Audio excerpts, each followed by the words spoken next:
Bien, aujourd'hui, dans le cadre du Village de la démocratie qui a lieu du 8 au 12 octobre, j'anime un atelier novlangue, donc désintox anti-langue de bois, qui est destiné à des adultes. Il y a des personnes qui sont en formation et des citoyens qui travaillent dans le milieu associatif.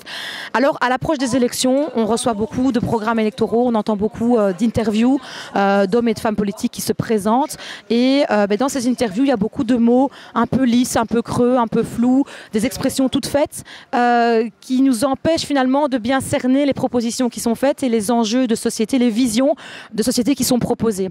Et donc, mon but, c'est vraiment, à travers cet atelier, de donner les outils aux participants pour pouvoir repérer ces mots et pouvoir décoder quels sont les enjeux, quelles sont les visions qu'il y a derrière pour pouvoir se positionner et faire leur choix le 14 octobre. Les mots fourre-tout, moi, c'est ce que j'appelle le b.a.-ba de la langue de bois. Ce sont des mots qui sont à la fois positifs, la plupart du temps, donc on ne peut qu'être d'accord. Ce sont des mots qui sont presque interchangeables, d'où le terme fourre-tout. On pourrait finalement les connecter les uns avec les autres de différentes manières, ça aurait toujours du sens. Mais le petit hic, c'est que ça n'a pas vraiment du sens. En fait, ça a plusieurs sens. Donc tout le monde connaît ces mots, tout le monde a l'habitude de les entendre, a l'impression de comprendre ce qu'ils veulent dire.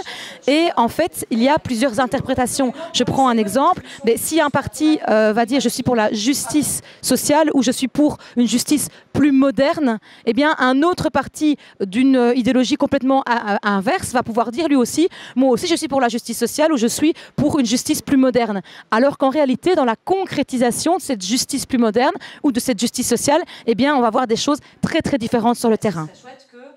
Le Village de la démocratie se termine ce vendredi 12 octobre. Que va-t-il se passer de spécial ?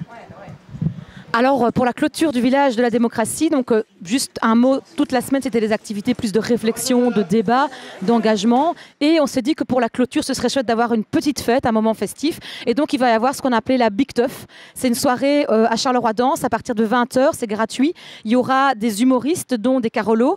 Il y aura des comédiens de stand-up et il y aura aussi des musiciens, donc DJ set. Et aussi un accueil décalé par l'ASBL Impact. Vous verrez, il nous plongera dans quelque chose qui n'est pas forcément amusant, mais qui a un lien avec la démocratie. Donc j'invite tout le monde à venir, c'est gratuit et ça va être vraiment sympa.